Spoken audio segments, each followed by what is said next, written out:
Hi friends. ഇന്ന് എടുക്കാൻ പോകുന്ന ടോപ്പിക്ക് 6ാം ക്ലാസ്സിലെ സോഷ്യൽ സയൻസിൻ്റെ 6ാമത്തെ ചാപ്റ്ററാണ്. ഇത് വൈവിധ്യങ്ങളുടെ ലോകം എന്നാണ് ഈ ചാപ്റ്ററിൻ്റെ പേര്. വേൾഡ് ജോഗ്രഫിയിൽ വരുന്ന ടോപ്പിക്കാണ് ഏകദേശം ഇതിൽ വരുന്നത്. വേൾഡ് ജോഗ്രഫി നിങ്ങൾക്കറിയാം. നമുക്ക് വേൾഡ് ജോഗ്രഫിയിലാണ് ഏകദേശം എന്ത് വരാം, ക്ലൈമറ്റ് അങ്ങനത്തെ ആ കാര്യങ്ങളൊക്കെ വരും. അപ്പോൾ അതൊക്കെ ആയിട്ട് ബന്ധപ്പെട്ട ഒരു ടോപ്പിക്കാണിത്.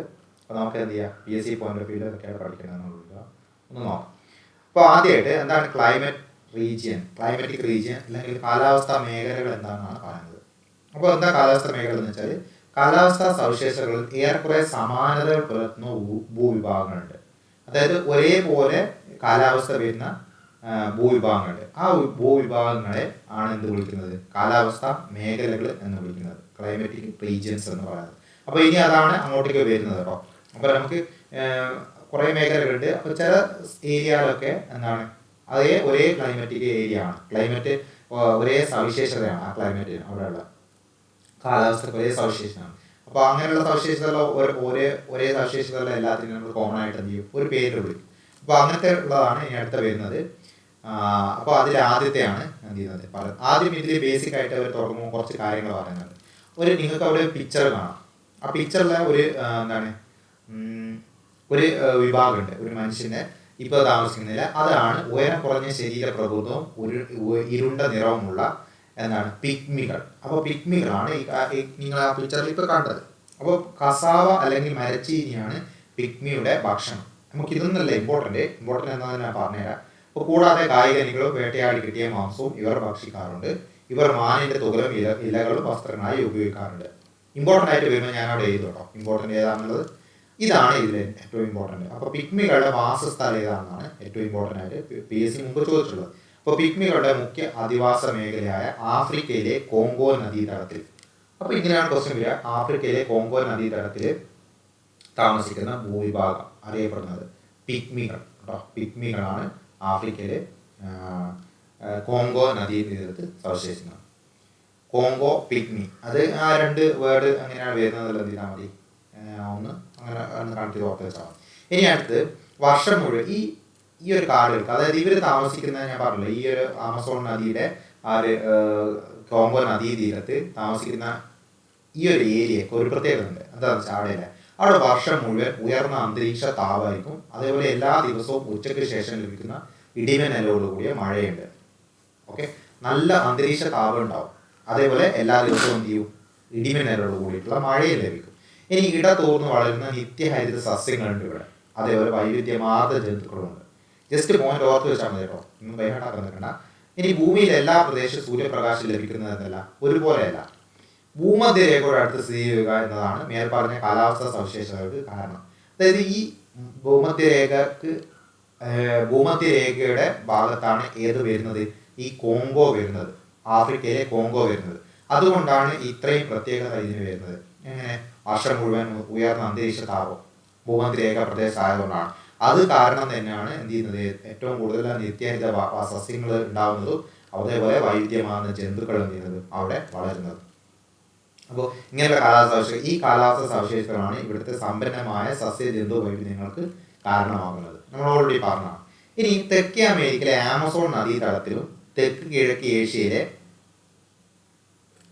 ഇത് തൊട്ട് മുമ്പ് ഞാൻ ആമസോൺ പറഞ്ഞിട്ടോ എന്നൊക്കെ ഡൗട്ട് ഉണ്ട്, അതുകൊണ്ട് ഞാൻ ജസ്റ്റ് ഒന്നുകൂടി ഇവിടെ വന്നത്. ആഫ്രിക്കയിലെ കോങ്കോ നദീതീരത്താണ് പിഗ്മികളോ, ഞാൻ അവിടെ പറഞ്ഞിട്ടുണ്ടോ എന്നൊരു ഡൗട്ട് വന്നുകൊണ്ടാണ് ഞാൻ എടുത്തത്. ഇത് ഇനി അടുത്ത പറയുമ്പോൾ നമ്മൾ ആമസോൺ ആണ്. ആമസോൺ നിങ്ങൾക്ക് ഓൾറെഡി പറഞ്ഞതാണ്, തെക്കേ അമേരിക്കയിലാണ് ആമസോൺ നദീതീരം വരുന്നത്. അത് തെക്ക് കിഴക്ക് ഏഷ്യയിലെ മലേഷ്യ, ഇന്തോനേഷ്യ തുടങ്ങിയ പ്രദേശങ്ങളിലും സമാന സവിശേഷതകൾ നിലനിൽക്കുന്നു. അപ്പോൾ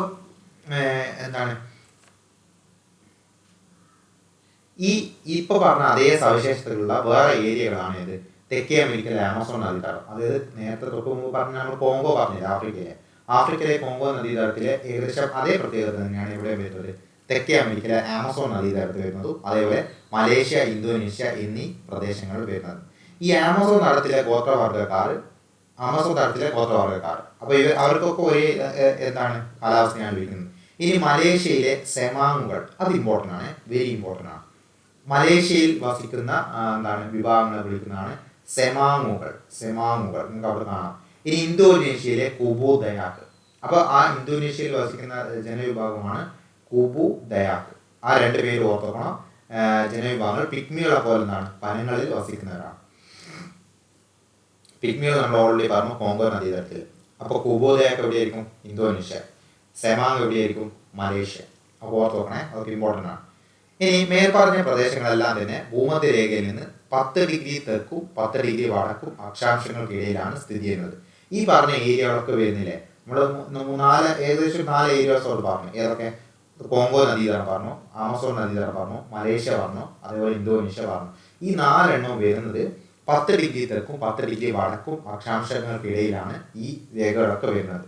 അപ്പോൾ ഇങ്ങനെയുള്ള ആ 10 ഡിഗ്രി തെക്കിനും 10 ഡിഗ്രി വടക്കിനും ഇടയിൽ കാണപ്പെടുന്ന കാലാവസ്ഥാ മേഖലയെ വിളിക്കുന്ന പേരാണിത് മധ്യരേഖ കാലാവസ്ഥ മേഖല. മധ്യരേഖ കാലാവസ്ഥ മേഖല അല്ലെങ്കിൽ ഇക്വറ്റോറിയൽ ക്ലൈമാറ്റിക് റീജിയൻ എന്ന് പറയും. മധ്യരേഖ കാലാവസ്ഥ മേഖല. അത് ഞാൻ നിങ്ങൾക്ക് ഒരു മാപ്പിൽ കാണിച്ചു കേട്ടോ. ബുക്കിൽ ആ മാപ്പില്ല, ഞാൻ എക്സ്ട്രാ ഒരു മാപ്പ് കൊണ്ടുവന്നിട്ട് ഇതാണ് ആ മാപ്പ്. ഇപ്പോൾ നോക്കി, ഇതാണ് 0 ഡിഗ്രി. ഇവിടെ നിങ്ങൾ കാണുന്നുണ്ടല്ലോ, എന്താ ആ വരെ നേരെ വന്നിട്ട് ഇതാണ് 0 ആയിട്ട് പോകുന്നത്. ഇതാണ് 0 ഡിഗ്രി അക്ഷാംശ രേഖ എന്ന് പറയുന്നത്. അതിൽ കൂടിയാണ് കടന്നു പോകുന്നത്. ഓക്കെ, ഇത് ആഫ്രിക്കയിൽ കൂടെയൊക്കെ കടന്നു പോകുന്നത് ഏകദേശം. ഇതിൻ്റെ 10 ഡിഗ്രി എന്ന് പറയുമ്പോൾ ഏകദേശം ഇവിടെ വരും കേട്ടോ. ഏകദേശം ഇവിടെ 10 ഡിഗ്രി വടക്ക്, 10 ഡിഗ്രി തെക്ക് എന്ന് പറയുമ്പോൾ ഏകദേശം ഇവിടെയും വരും. അപ്പോൾ ഇതിൻ്റെ ഇടയിലുള്ള ഭാഗങ്ങളാണ് ഏത് നമ്മളിപ്പോൾ വിളിച്ച പേരിൽ അറിയപ്പെടുന്നത്. ഇതിൻ്റെ ഇടയിലാണ് നിങ്ങൾക്ക് നോക്കിയാൽ മനസ്സിലാവും. ആമസോൺ ആണെങ്കിലും ആ ചുവന്ന ഇതിൽ കാണിച്ചിട്ടുണ്ടെങ്കിലേ, ഈ ചുവന്ന കളറിൽ ആമസോൺ, ഇതൊക്കെ നോക്കി, ആമസോൺ ആണെങ്കിലും ആഫ്രിക്കയിലെ കോങ്കോ നദി ആണെങ്കിലും അതേപോലെ ഇന്തോനേഷ്യ മലേഷ്യ ഒക്കെ ആണെങ്കിലും ഇവിടെയാണ് വരുന്നത്. അതൊക്കെ ആ 10 ഡിഗ്രി വടക്കിനും 10 ഡിഗ്രി തെക്കിനും ഇടയിലാണ് വരുന്നത്. ആ പ്രദേശത്തെ നമ്മൾ വിളിച്ചത് പേരാണ് ഏത്? മധ്യരേഖ കാലാവസ്ഥ മേഖല. അപ്പോൾ മധ്യഭാഗത്താണുള്ളത്, നിങ്ങൾക്കറിയാലോ, ഭൂമധ്യരേഖയുടെ അടുത്താണുള്ളത്.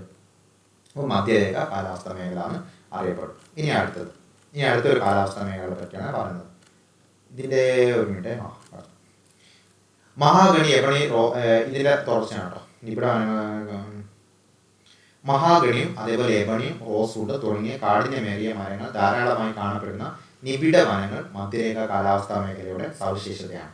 അപ്പോൾ ഇത് ഓർത്തോക്കണം, കാരണം മധ്യരേഖ കാലാവസ്ഥയുടെ സവിശേഷതകൾ പെടാത്തതെന്നുള്ള രീതിയിൽ എന്ത് ചെയ്യുക, ക്വസ്റ്റ്യൻസ് ചോദിക്കാം. അപ്പോൾ അവിടെ വരുന്ന മെയിനായിട്ടുള്ള മരങ്ങളൊക്കെ കാഠിന്യമേറിയിട്ടുള്ള മഹാഗണി, എബണി, റോസ്വുഡ് ഇതൊക്കെ എന്താണ് മധ്യരേഖ കാലാവസ്ഥയിൽ വരുന്നുണ്ട്. അതേപോലെ സമൃദ്ധമായി മഴയും സൂര്യപ്രകാശവും ലഭിക്കുന്നതാൽ ഈ വനങ്ങളിലെ മരങ്ങൾ എന്ത് ചെയ്യാറില്ല, ഇല പൊഴിക്കാറില്ല. നോർമലി സസ്യങ്ങൾ ഇല പൊഴിക്കുന്നത് എന്തിനാന്ന് വെച്ചാൽ അതിൻ്റെ ജലാംശം നഷ്ടപ്പെടാതിരിക്കാൻ വേണ്ടിയിട്ടാണ്. പക്ഷെ നല്ലോണം അവിടെ മഴ ലഭിക്കുന്നുണ്ട്, അതുകൊണ്ട് തന്നെ എന്ത് ചെയ്യുന്നില്ല, അതിന് ഇല പൊഴിക്കേണ്ട ആവശ്യം വരുന്നില്ല. അപ്പോൾ അതിനാൽ ഈ വനങ്ങളെ മധ്യരേഖ നിത്യഹരിത വനങ്ങൾ എന്ന് വിളിക്കാറുണ്ട്. അത് നിത്യം എന്തായിരിക്കും, പച്ച കളറിൽ കിടക്കും, നിത്യഹരിതമായിരിക്കും അത്. അതുകൊണ്ടാണ് അതിന് പേര് വരുന്നത്. ഈ വനങ്ങളെ മധ്യരേഖ നിത്യഹരിത വനങ്ങൾ അല്ലെങ്കിൽ ഇക്വറ്റോറിയൽ എവർ ഗ്രീൻ ഫോറസ്റ്റ് എന്നാണ് ഇതിനെ വിളിക്കുന്നത്. അപ്പോൾ വൻമരങ്ങൾ കൊണ്ട് സമൃദ്ധമാണ് ഈ മധ്യരേഖ വനമേഖലകൾ. വൻമരങ്ങൾ കൊണ്ട് സമൃദ്ധമാണ്. ആ ഒരു പോയിന്റ് നിങ്ങൾ അവിടെ ഓർത്ത് വെച്ചോളാം. കാരണം എങ്ങനെയാണെന്നാലും ഇത് പ്രസ്താവന രൂപത്തിൽ വന്നാൽ ഇങ്ങനെയുള്ള പ്രസ്താവനകൾക്ക് നല്ല ചാൻസ് ഉണ്ട്. അതുകൊണ്ടാണ് ഞാൻ എന്ത് ചെയ്യുന്നത്, അതവിടെ പറഞ്ഞത്. ഇനി അവിടെ എക്സ്ട്രാ കുറച്ച് പോയിന്റ്. തെക്കേ അമേരിക്കയിലെ ആമസോൺ നദീതടത്തിലാണ് ലോകത്തിലെ ഏറ്റവും വിശാലവും ജൈവ വൈവിധ്യ സമ്പന്നമായ മഴക്കാടുകൾ സ്ഥിതി ചെയ്യുന്നത്. ആമസോൺ തെക്കേ അമേരിക്കയിലാണ്, നമ്മൾ ഓൾറെഡി പറഞ്ഞതാണ്. പിന്നെ എന്താണ്, ആ നദീതടത്തിലാണ് ഏറ്റവും വിശാലമായത് ജൈവ വൈവിധ്യം. അത്രയും അധികം ജീവികൾ അവിടെ ഉണ്ട്, വിവിധ തരത്തിലുള്ള ആ ടൈപ്പ് മഴക്കാടുകൾ എന്ത് ചെയ്യുന്നത് അവിടെ കാണപ്പെടുന്നുണ്ട്. അപ്പോൾ ഉയർന്ന പകൽ ചൂടും ധാരാളമായി ലഭിക്കുന്ന മഴയുമാണ് ഇവിടുത്തെ ജൈവ വൈവിധ്യത്തിൻ്റെ പ്രധാനപ്പെട്ട കാരണം കേട്ടോ. അത് ഇമ്പോർട്ടൻ്റ് ആണ്. നമ്മൾ അവിടുന്ന് എക്സാം ആണെന്ന് ചിലപ്പോൾ ഇത് ചിന്തിക്കുമ്പോൾ ചെയ്യില്ല, അതവിടെ കിട്ടില്ല. ഇവിടുത്തെ ജൈവ വൈവിധ്യത്തിനുള്ള കാരണം എന്താ, പകൽ നല്ല ചൂട് കിട്ടും, ധാരാളമായി ഉയർന്ന പകൽ ചൂടായിരിക്കും. പിന്നെ നല്ലോണം മഴ അവിടെ ലഭിക്കും. അപ്പോൾ നല്ല ചൂടും ഡയറക്റ്റായിട്ട് സൺറൈസ് എത്തുന്നതുകൊണ്ട് നല്ല ചൂട് ലഭിക്കും, നല്ല മഴ ലഭിക്കും. അതുകൊണ്ട് തന്നെ എന്താണ്, ജൈവ വൈവിധ്യത്തിന് ഒരു കാരണമാണ് ഈ ഒരു ഫാക്ടർ. ഇനി മധ്യരേഖ കാലാവസ്ഥയിലെ എല്ലാ പ്രദേശങ്ങളും എന്തല്ല, വനങ്ങളല്ല, ഈ സിറ്റികളും അവിടെ വരുന്നുണ്ട് മധ്യരേഖ കാലാവസ്ഥ മേഖലകൾ. അപ്പോൾ ഈ മേഖലയിൽ ഉൾപ്പെട്ട ബ്രസീൽ, മലേഷ്യ, ഇന്തോനേഷ്യ തുടങ്ങിയ രാജ്യങ്ങളിൽ ഇതൊക്കെ ഈ പ്രദേശങ്ങളിൽ വരുന്നതാണ്. കൃഷി, ഖനന, വ്യവസായം എന്നീ പ്രവർത്തനങ്ങൾ കാര്യക്ഷമമായി നടക്കുന്ന പ്രദേശങ്ങളുണ്ട്. അങ്ങനെ പ്രദേശങ്ങളിൽ പലതും കൃഷിയും ഖനനവും ഒക്കെ നടന്നിട്ട് ആ പ്രദേശങ്ങളൊക്കെ ഇപ്പോൾ എന്തായി, വൻ മരങ്ങളായിട്ട് മാറിയിട്ടുണ്ട്. അപ്പോൾ നിങ്ങൾക്ക് ഇവിടെ മലേഷ്യയിലെ കോലാലംപൂർ സിറ്റിയുടെ ഒരു പിക്ചർ കാണും, നമുക്ക് ഒരു വൻ നഗരമായിട്ട് അത് മാറിയിട്ടുണ്ട്. അപ്പോൾ മലേഷ്യയുടെ ക്യാപിറ്റലാണ് കോലാലംപൂർ കേട്ടോ. അതൊന്ന് ഓർത്ത് വെച്ചോ. കാരണം അവർ ആ രീതിയിലാണ് അവർ തന്നിരിക്കുന്നത് പിക്ചേഴ്സൊക്കെ. ഇതിലെ ക്യാപിറ്റൽ സിറ്റീസാണ് അധികം പിക്ചേഴ്സിന് തന്നിട്ടുള്ളത്. അപ്പോൾ മലേഷ്യയുടെ ക്യാപിറ്റലാണ്, തലസ്ഥാനമാണ് കോലാലംപൂർ. ഇനി അടുത്ത വേറൊരു കാലാവസ്ഥ മേഖലയെ പറ്റിയാണ് അടുത്ത് പറയുന്നത്. അതാണ് മഴയെത്താത്ത തണുപ്പ്. അതെന്താണെന്ന് പറയാം. അപ്പോൾ കാലഹാരിയിലെ ബുഷ്മെൻ എന്നറിയപ്പെടുന്ന ഗോത്രവർഗ്ഗക്കാർ, പശ്ചിമ സഹാറയിലെ ത്വാരക് വംശജർ, അറേബ്യൻ മരുഭൂമിയിലെ ബെഡോയിനുകൾ, ഇത് 3 പഠിച്ചു നോക്കണം. ഈ 3 വിഭാഗം എവിടെയാണ് സ്ഥിതി ചെയ്യുന്നത്? ബുഷ്മെൻ എവിടെയാണ് വരുന്നത്? Bushmen കാലഹാരി top. ബുഷ്മെൻ എന്ന വിഭാഗം വരുന്നത് കാലഹാരിയാണ്. പിന്നെ എന്താണ്? പശ്ചിമ സഹാറയിലാണ് ത്വാരക് എന്നുള്ളത് വരുന്നത്. ത്വാരക് വിഭാഗം വരുന്നത് സഹാറ മരുഭൂമിയിലാണ് ത്വാരക് വിഭാഗം. അതേപോലെ ബഡോയിൻസ് വരുന്നത് എവിടെയാണ്? ഇത് ഓർത്തോക്കണേ, എല്ലാം ഓർത്തോക്കണം കേട്ടോ. ബഡോയിൻസ് എന്ന് വരുന്നത് സൗദി അറേബ്യ. ഓക്കെ, അറേബ്യൻ മരുഭൂമി ഓർത്ത് വെച്ചാൽ മതി. അത് സൗദി അറേബ്യ ഓർത്തോണ്ട് അറേബ്യൻ മരുഭൂമിയിലാണ് വരുന്നത്. ഇതൊക്കെ മരുപ്രദേശമാണ്. ഇത് നോക്കുകയാണെങ്കിൽ കാലഹാരി ആണെങ്കിൽ മരുഭൂമിയാണ്, അതേപോലെ സഹാറയാണെങ്കിൽ മരുഭൂമിയാണ്, അറേബ്യ ആണെങ്കിലും ഈ മരുഭൂമിയിലെ വസിക്കുന്നതാണ് പറയുന്നത്. ഇനിയിപ്പോൾ അതിൻ്റെ പ്രത്യേകതയാണ് ഇനി അടുത്ത് വരുന്നത്. അപ്പോൾ 2 അർദ്ധഗോളങ്ങൾക്കിടയിലും 20 ഡിഗ്രി മുതൽ 30 വരെ അക്ഷാംശങ്ങൾക്കിടയിൽ പൊതുവെ വൻകരകളുടെ പടിഞ്ഞാറ് ഭാഗത്താണ് ഉഷ്ണ മരുഭൂമികളുടെ സ്ഥാനം. ഇത് ഇമ്പോർട്ടൻ്റ് ആണോ? നല്ല ഇമ്പോർട്ടൻ്റ്. ഉഷ്ണ മരുഭൂമികൾക്ക് ഒരു സ്ഥാനമുണ്ട് ശരിക്കും പറഞ്ഞാൽ. അത് നോർമലി ഏകദേശ കേസിൽ 90% കേസിൽ എങ്ങനെയാണ് വരുന്നതെന്ന് അറിയാം. 2 അർദ്ധഗോളങ്ങൾ എടുത്താലും അതിൽ 20 മുതൽ 30 ഡിഗ്രി വരെയുള്ള അക്ഷാംശങ്ങൾക്കിടയിൽ എന്തായിരുന്നു? പടിഞ്ഞാറ് ഭാഗത്തായിട്ടാണ് എന്ത് ചെയ്യുന്നത്? ഉഷ്ണ മരുഭൂമികളുടെ സ്ഥാനം വരുന്നത്. അപ്പോൾ ഇതിൽ ആ ഗ്രാഫിൽ നിങ്ങൾക്ക് അത് കാണിച്ചു തരാം. ഞാൻ മാപ്പിൽ എടുക്കുകയാണെങ്കിൽ 20 to 30 ആണ്. ഇതാണ് 20, ഇതാണ് 30 വരെ. അപ്പോൾ ഇതിൻ്റെ ഇടയ്ക്ക് ഈ ഒരു ഏരിയയിലാണ് എന്ത് വരിക? ഈ ഒരു ഏരിയ പ്ലസ് താഴെയാണെങ്കിൽ 20 to 30 എന്ന് പറയുമ്പോൾ ഏകദേശം ഈ ഒരു ഏരിയ വരും. ആ ഒരു സ്ഥലത്താണ് മരുഭൂമികൾ പ്രധാനമായിട്ട് വരും. അത് നിങ്ങൾ നോക്കാം. ഇവിടെ നോക്കി, മരുഭൂമി ഇന്ത്യയിൽ കൂടി കാണുമ്പോൾ രാജസ്ഥാൻ എവിടെ കിടക്കുന്നു? രാജസ്ഥാൻ. അപ്പോൾ അത് ഒരു പ്രത്യേകതയാണ്, മരുഭൂമിയിൽ കാണപ്പെടുന്ന ഒരു പ്രത്യേകതയാണ് അത് തന്നിട്ടുള്ളത്. ഇനി ഓരോ വൻകരയിലെ മരുഭൂമികൾ പേര് അവിടെ കൊടുത്തിട്ടുണ്ട്. അത് പഠിക്കണം കേട്ടോ. ഈ ടേബിൾ വൃത്തിക്ക് പഠിക്കണം. സഹാറയിൽ ആണ് ആഫ്രിക്കൻ വൻകരയാണ് സഹാറ. അതേപോലെ ആഫ്രിക്കയിൽ തന്നെ വേറൊന്നാണ് കലഹാരി. ഇമ്പോർട്ടൻ്റ് ആണ്. കലഹാരി നല്ല ഫേമസ് ആയിട്ടുള്ള ഒരു മരുഭൂമിയാണ് കലഹാരി. ഏഷ്യയിൽ വരുന്ന ഒരു മരുഭൂമിയാണ് അറേബ്യനും അതേപോലെ താർ മരുഭൂമി വരുന്ന ഇവിടെ ഇന്ത്യയിലാണ് കേട്ടോ. ഇന്ത്യയിലാണ് താർ മരുഭൂമി. ഇനി ഓസ്ട്രേലിയയിൽ വരുന്നതാണ് ഗ്രേറ്റ് ഓസ്ട്രേലിയ മരുഭൂമി. അത് പേരിൽ തന്നെ കിട്ടും.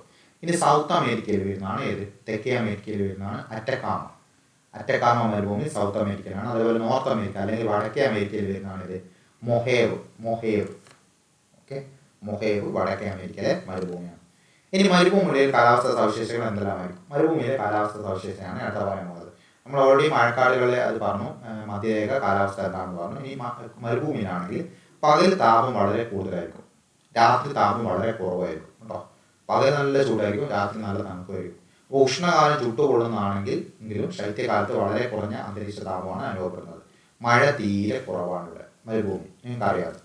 അപ്പോൾ മരുഭൂമിയിൽ മെയിനായിട്ടുള്ള സസ്യങ്ങൾ എന്ന് പറയുന്നത് ഒന്ന് കള്ളിമുൾച്ചെടിയും അതേപോലെ അക്വേഷ്യ. ഇതാണ് മെയിനായിട്ടുള്ള സസ്യജാലങ്ങൾ. അതായത് അവർക്ക് വെള്ളം ഇല്ലെങ്കിൽ വളരുന്ന രീതിയിലാണ് എന്ത് ചെയ്യുന്നത്, അത് ഡിസൈൻ ചെയ്തിരിക്കുന്നത്. കള്ളി മുൾവർഗ സസ്യങ്ങൾക്ക് ഇലകളില്ല, മാംസളമായ കാണ്ഡമാണ് ഇവയ്ക്ക്. എന്തുകൊണ്ടാണ് ഇലകളില്ലാത്ത? ഇലകളുടെ ജലം ധാരാളമായിട്ട് നഷ്ടപ്പെട്ടു പോകും. ജലം നഷ്ടപ്പെട്ടു പോകുമ്പോൾ എന്ത് ചെയ്യില്ല, സസ്യം നിലനിൽക്കില്ലല്ലോ, മരുഭൂമിയല്ല. ഇനി വേട്ടയാടലും കന്നുകാലി വളർത്തലുമാണ് ഉഷ്ണ മരുഭൂമിയിലെ ഗോത്രവർഗ ജനവിഭാഗങ്ങളുടെ പ്രധാന ജീവിതോപാധി. വേട്ടയാടും അതേപോലെ കന്നുകാലി വളർത്തും ഉഷ്ണ മരുഭൂമികളിലെ ഗോത്രവർഗങ്ങളുടെ മെയിനായിട്ടുള്ള ജോലി. അതേപോലെ അവർ മാംസം, പാല്, തിനവള, ഈത്തപ്പഴം ഇവയൊക്കെയാണ് പ്രധാനമായിട്ടുള്ള ഭക്ഷണം. ഇനി ഉഷ്ണ മരുഭൂമികളിൽ മരുപ്പച്ചകൾ കേന്ദ്രീകരിച്ച് മാത്രമാണ് സ്ഥിരമായിട്ടുള്ള ജനവാസങ്ങൾ ഉണ്ടാകുന്നത്. എന്താ ഈ മരുപ്പച്ച? അതാണ് അടുത്ത പറയുന്നത്. മരുപ്പച്ച അല്ലെങ്കിൽ ഒയാസിസ് എന്ന് പറയുന്നത് ഇംഗ്ലീഷിൽ. മരുഭൂമിയിൽ ജലം ലഭിക്കുന്ന പ്രദേശങ്ങളെ പറയുന്ന പേരാണിത് മരുപ്പച്ച. മരുഭൂമിയിൽ കൂടെ നോക്കി, ഇവിടെ ഒരു എക്സാമ്പിളുകൾ കാണാൻ പറ്റും. നിങ്ങൾക്ക് അതിൽ ചിത്രത്തിൽ കാണില്ലേ, മരുഭൂമിയിൽ വലിയൊരു മരുഭൂമിയാണ്, പക്ഷേ ഇവിടെ ജലം കിട്ടുന്നുണ്ട്. അതിന് ചുറ്റുമായിട്ട് എന്ത് ചെയ്യുന്നുണ്ട്, കുറേ വീടുകളും കെട്ടിടങ്ങളൊക്കെ വന്നിട്ടുണ്ട്. അങ്ങനെയുള്ള സ്ഥലത്തെ എന്ത് ചെയ്യാൻ പറ്റൂ, ജനങ്ങൾക്ക് വസിക്കാൻ പറ്റൂ, കാരണം ജലലഭ്യത അവിടെ ഉണ്ടാവും. ഇനി ഉഷ്ണ മരുഭൂമികളുടെ സ്ഥിരം ജനവാസ മേഖലകൾക്ക് ഉദാഹരണമാണ് ആഫ്രിക്കയിലെ നൈൽ നദീതടം. നൈൽ നദീതടത്തിലെ എന്ത് ചെയ്യുന്നുണ്ട്, ഉഷ്ണ മരുഭൂമി കൂടിയാണ്, പക്ഷേ സ്ഥിരം ജനവാസ മേഖല കൂടിയാണ് ഈ നൈൽ നദീതടം. അവിടെയൊക്കെ കൃഷിയും കന്നുകാലി വളർത്തലാണ് അവിടുത്തെ മുഖ്യ തൊഴിൽ, അവിടെയുള്ള ഗോത്ര വിഭാഗങ്ങളുടെ മുഖ്യ തൊഴിലെന്ന് പറയുന്നത്. ഇനി ഉഷ്ണ മരുഭൂമികൾ പലതും ധാതു നിക്ഷേപങ്ങളാൽ സമ്പന്നമാണ്. ഉഷ്ണ മരുഭൂമികൾ പലതിലും ധാതു നിക്ഷേപങ്ങളുണ്ട്. ധാതു നിക്ഷേപം എന്ന് വെച്ചാൽ നിങ്ങൾക്കറിയാം എന്താണ് ചെമ്പ്, അങ്ങനെയുള്ള സിൽവർ, അതേപോലെ തന്നെ ഒത്തിരി ധാതുക്കളുണ്ട്. ആ ധാതുക്കളുടെ നിക്ഷേപങ്ങളാൽ സമ്പന്നമാണ്. ഇനി ഈജിപ്ത് ഒരു നൈലിൻ്റെ ദാനം, ഒരു ചെറിയൊരു എക്സ്ട്രാ പോയിന്റ് പറയുകയാണ്. നമ്മൾ ഓൾറെഡി പറഞ്ഞിട്ടുണ്ട് ഈജിപ്തിനെ എന്ത് വിളിക്കുന്നുണ്ട്, നൈലിൻ്റെ ദാനം എന്ന് വിശേഷിപ്പിക്കുന്നതിന് മതിയായ ഒരു കാരണമുണ്ട്. ഈജിപ്തിനെയാണ് നൈലിൻ്റെ ദാനം എന്ന് വിശേഷിപ്പിക്കുന്നത്. അതായത് നൈൽ തടം ഒഴികെ മറ്റെല്ലാ പ്രദേശങ്ങളും മരുഭൂമിയാണ് ഈജിപ്തിൻ്റെ. അപ്പോൾ അതുകൊണ്ട് തന്നെ ഈജിപ്തുകാർക്ക് വെള്ളം ലഭിക്കുന്നത് ഈ നൈൽ നദീതടത്തിലാണ്. അതുകൊണ്ടാണ് നൈലിനെ ഈജിപ്തിൻ്റെ ജീവരക്തം തിരിച്ചു വിശേഷിപ്പിക്കുന്നത്. ഈജിപ്തിനെ നൈലിൻ്റെ ദാനം എന്ന് പറയും, അതേപോലെ നൈലിനെ ഈജിപ്തിൻ്റെ ജീവരക്തം എന്ന് തിരിച്ചു പറയുന്നുണ്ട്. കാരണം അതുണ്ടെങ്കിൽ മാത്രമേ ഈജിപ്തുകാർക്ക് എന്ത് ചെയ്യുള്ളൂ, ഈജിപ്ത് നിലനിൽക്കുന്നുള്ളൂ എന്നുള്ളതാണ്. ഇനി ധാതു നിക്ഷേപങ്ങൾ ഖനന പ്രവർത്തനം കൊണ്ട് ഈ പ്രദേശങ്ങളുടെ വികസനത്തിന് കാരണമായിട്ടുണ്ട്. അത് ബെസ്റ്റ് എക്സാമ്പിളാണ് ഇത് നമ്മുടെ ഗൾഫ് കൺട്രീസിൽ മരുപ്രദേശങ്ങളാണ് ഏകദേശം ഉള്ളത്. പക്ഷേ മരുപ്രദേശങ്ങളിൽ വൻ നഗരങ്ങളായിട്ട് എന്ത് ചെയ്തിട്ടുണ്ട്, അറേബ്യ പോലുള്ള നഗരങ്ങൾ കാണാൻ പറ്റും, മാറിയിട്ടുണ്ട്. അപ്പോൾ അറേബ്യൻ നാടുകളിലെ നഗരങ്ങൾ ഇതിന് ഉദാഹരണമാണ്. പിന്നെ എനിക്ക് ഇവിടെ കാണാൻ പറ്റും റിയാദ്, സൗദി അറേബ്യയുടെ ക്യാപിറ്റലാണ് റിയാദ്. സൗദി അറേബ്യയുടെ ക്യാപിറ്റൽ വലിയൊരു പട്ടണമായിട്ട് മാറിയിട്ടുണ്ട്. അങ്ങനെ മാറാനുള്ള കാരണം എന്താ, അവിടെ അത്യാവശ്യം ധാതുക്കൾ നിക്ഷേപങ്ങളുണ്ട്, പെട്രോളിയം നിക്ഷേപങ്ങളൊക്കെ ഉണ്ട്. പെട്രോളിയം അതുകൊണ്ട് തന്നെ അവർ സമ്പന്നമായിട്ടുള്ള രാഷ്ട്രമായിട്ട് എന്ത് ചെയ്തിട്ടുണ്ട്, മാറിയിട്ടുണ്ട്. ഇനി മരുഭൂമിയിലെ കപ്പൽ എന്ന് പറഞ്ഞിട്ട് ഒരു ചെറിയൊരു ഭാഗം പറയാണ്. മരുഭൂമിയിലെ പ്രധാന മൃഗമാണ് ഏത്, ഈ ഒട്ടകം എന്ന് പറയുന്നത്, നിങ്ങൾക്ക് അറിയാവുന്നതാണ്. ഇനി ശരീരത്തിലെ ആവശ്യമായിട്ടുള്ള ജലം സംഭരിച്ച് സൂക്ഷിക്കാനുള്ള അറകൾ എന്തുണ്ട്, ഇവിടെ ശരീരത്തിലുണ്ട്. ജലം സൂക്ഷിച്ച് വെക്കാൻ പറ്റുന്ന അറകളുണ്ട് ഇവിടെ ശരീരത്തിന്. അതുകൊണ്ടാണ് ഒട്ടകത്തിന് എന്ത് ചെയ്യാൻ പറ്റുന്നത്, മരുഭൂമികളിൽ നല്ലോണം ജീവിച്ചു പോകാൻ പറ്റുന്നത്. ഇനി അതോടെ മരുഭൂമിയിലുള്ള കുറേ പോയിന്റ്സ് ഉണ്ട്, കുറച്ച് പോയിന്റ്സ് ഉണ്ട്, അത് നോക്കണം. ഇനി അടുത്ത മഞ്ഞൊരു കാത്ത നാട്ടിൽ മഞ്ഞ് കാലമായിട്ടാണ് പറയുക, മഞ്ഞ് പ്രദേശങ്ങളെ പറ്റി ഒന്ന് പറയാം. ഇനിയൂട്ട് നമ്മൾ ഓൾറെഡി പറഞ്ഞിട്ടുണ്ട്. എന്താ, ഇനിയൂട്ട് ഗോത്രവർഗ്ഗക്കാർ മഞ്ഞുകട്ടകൾ കൊണ്ട് ശൈത്യകാലത്ത് നിർമ്മിക്കുന്ന താത്കാലിക വാസസ്ഥലങ്ങളാണ് ഏത്, ഇഗ്ലു എന്ന് പറയുന്നത്. നിങ്ങൾക്ക് ചിത്രത്തിൽ കാണാമല്ലോ ഇഗ്ലു. ഈ ഇഗ്ലു എന്നാണ് ഇതിൻ്റെ പേര്. വടക്കേ അമേരിക്ക, യുറേഷ്യ എന്നീ വൻകരകളുടെ വടക്ക് ഭാഗത്തും അതേപോലെ യുറേഷ്യ എന്നീ വൻകരകളുടെ വടക്ക് ഭാഗത്തായിട്ട് എന്ത് ചെയ്യുന്നതാണ്, യൂറോപ്പും ഏഷ്യയും കൂടി അതിൻ്റെ വടക്ക് ഭാഗത്തോ, അതാണ് യുറേഷ്യ എന്ന പ്രദേശം ഉദ്ദേശിക്കുന്നത്. മഞ്ഞ് മൂടിക്കിടന്ന പ്രദേശങ്ങളുണ്ട്, അവിടെയാണ് ഈ ഇനിയൂട്ടുകൾ എന്ത് ചെയ്യുന്നത്, താമസിക്കുന്നത്. വർഷത്തിൽ തുടർച്ചയായിട്ട് 6 മാസക്കാലം ഇവർക്ക് എന്തായിരിക്കും, പകലുമായിരിക്കും, 6 മാസം കാലം രാത്രിയുമായിരിക്കും. അങ്ങനെ പ്രതികൂല കാലാവസ്ഥയിൽ വിഭവങ്ങളുടെ അഭാവവും അതിജീവിച്ച് കഴിയുന്നവരാണ് ഈ ഇനിയൂട്ടുകൾ എന്ന് പറയുന്നത്. ചെറു സമൂഹങ്ങളായിട്ട് ജീവിക്കുന്ന ഇവർ ഒരു പ്രദേശത്ത് എന്തായി സ്ഥിരമായിട്ട് ജീവിക്കുന്നില്ല, അവരിങ്ങനെ സഞ്ചരിച്ചുകൊണ്ടിരിക്കുകയാണ് ചെയ്യുക. ഇവരെ മെയിനായിട്ട് എന്താ ചെയ്യുന്നത് വെച്ചാൽ തിമിംഗലത്തിൻ്റെ എല്ലും പരുക്കും കല്ലുകളും തുകലും മറ്റും ഉപയോഗിച്ചിട്ടാണ് ഇവർ ഈ വീടുകൾ എന്ത് ചെയ്യുന്നത്, ഇവരുടെ വീടുകൾ നിർമ്മിക്കുന്നത്. ചെറിയ മോൻസാണ്, ഒന്ന് ഓർത്ത് വെച്ചാൽ മതി. ഇനിയൂട്ടും ഇഗ്ലൂ ഓർത്ത് വെക്കണം, അത് ഇമ്പോർട്ടൻ്റ്. സോ 6 മാസത്തോളം നീളുന്ന ശൈത്യകാലത്ത് ഇവർ എന്ത് ചെയ്യുന്നില്ല, ഇഗ്ലൂവിൽ നിന്ന് പുറത്തിറങ്ങില്ല, 6 മാസത്തേക്ക് പുറത്തിറങ്ങില്ല. നിങ്ങൾ ചിന്തിച്ച് നോക്കാൻ അതിനെ പറ്റും. ഇക്കാലത്തേക്കുള്ള ഭക്ഷണം ഇവർ മുൻകൂട്ടി എന്ത് ചെയ്യും, കരുതി വെക്കുകയും ചെയ്യും ഈ 6 മാസത്തേക്കുള്ള.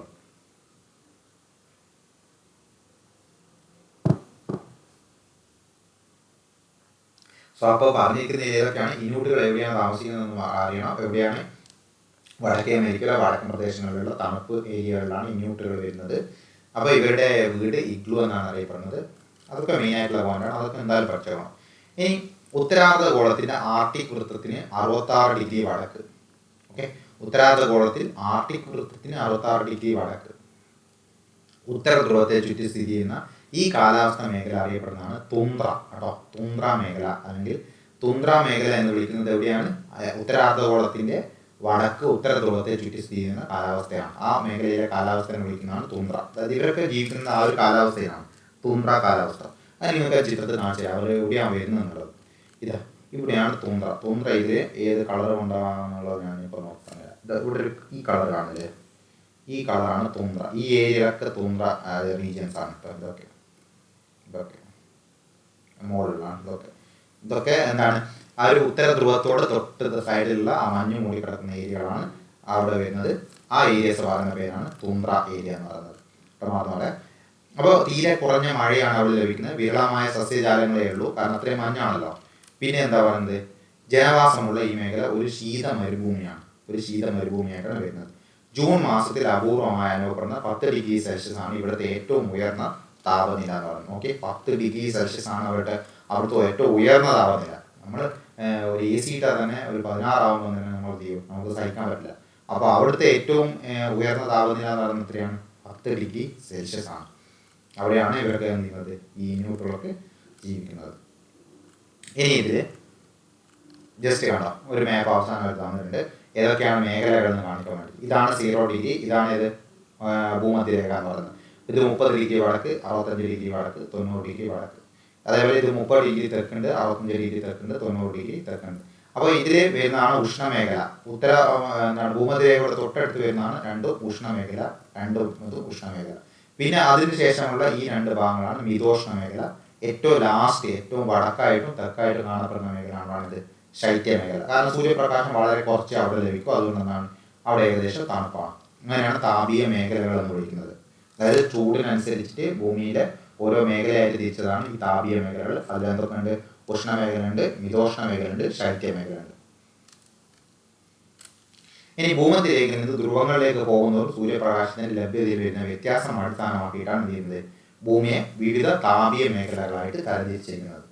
ഈ താപീയ മേഖലകൾക്കുള്ളിൽ തന്നെ വ്യത്യസ്ത കാലാവസ്ഥാ മേഖലകളുണ്ട്. അതായത് ഈ താപീയ മേഖല അല്ലാതെ തന്നെ പറയുന്നുണ്ട് കാലാവസ്ഥാ മേഖലകൾ ഓരോന്നുണ്ട്. അപ്പോൾ ഈ കാലാവസ്ഥാ മേഖലകളെ ഡിപ്പെൻഡ് ചെയ്യുന്ന 3 ഫാക്ടേഴ്സ് ഉണ്ട്. അത് വെരി ഇമ്പോർട്ടൻ്റ് ആണ്. അത് 3 നിങ്ങൾ പഠിച്ചോളൂ. എന്താ? ഒരു ഭൂവിഭാഗത്തിൻ്റെ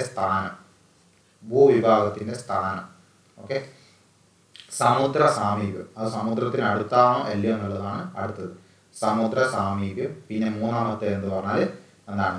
സമുദ്രത്തിൽ നിന്നുള്ള ഉയരം. ഈ 3 ഫാക്ടേഴ്സിനെ ഡിപ്പെൻഡ് ചെയ്തിട്ടാണ് ഒരു സ്ഥലത്തെ കാലാവസ്ഥാ മേഖല തീരുമാനിക്കുന്നത്.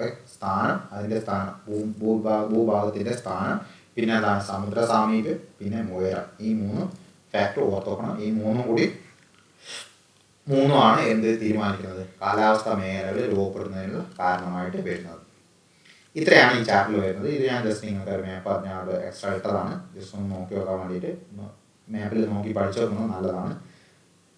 അത് നമുക്ക് കുറേ കൂടി കാര്യങ്ങൾ മനസ്സിലാക്കുന്നുണ്ട്. കാരണം ഞാൻ ഇങ്ങോട്ട് നിന്ന് കുറച്ച് വലിയ ടോപ്പിക്കുകളായിട്ട് വരാൻ പോകുന്നുണ്ട്. ഇത് ചാപ്റ്ററിൽ അത്രയൊന്നുമില്ലല്ലോ, നമുക്ക് കുറച്ചില്ലേ പഠിക്കാനുള്ളൂ. വലിയ ചാപ്റ്റർ ആണെങ്കിലും പഠിക്കാനുള്ള PSC പോയിന്റ് ഓഫ് വ്യൂവിൽ കുറച്ച് കാര്യങ്ങളേ ഉള്ളൂ ഇത് പഠിക്കാൻ. അപ്പോൾ അത് നന്നായിട്ട് ചെയ്യാം ഓർത്തോക്കുക. പ്രത്യേകിച്ച് ഞാൻ പറഞ്ഞതിൽ മെയിനായിട്ട് ഓരോ സ്ഥലത്ത് വസിക്കുന്ന ഗോത്ര വിഭാഗങ്ങളുടെ പേരിലെ അത് ഇമ്പോർട്ടൻ്റ് ആണ്. അത് നിർബന്ധമായിട്ട് പഠിച്ചേക്കണം. ഇപ്പോൾ ബുഷ്മൻ, കാലഹാരി എക്സാമ്പിൾ പറയുകയാണെങ്കിൽ അതേപോലെ എല്ലാം പഠിച്ചോക്കണം. ഇതിൽ അങ്ങനെ 5-6 പറഞ്ഞിട്ടുണ്ട്. അത് വെരി ഇമ്പോർട്ടൻ്റ് ആണ്. അത് ഇടയ്ക്കിടയ്ക്ക് എടുത്ത് ചോദിക്കാറുള്ളതാണ്. ഓക്കെ, അപ്പോൾ നമുക്ക് വേറെ പുതിയ ചാപ്റ്റർ ആയിട്ട് കാണാം. Okay, by.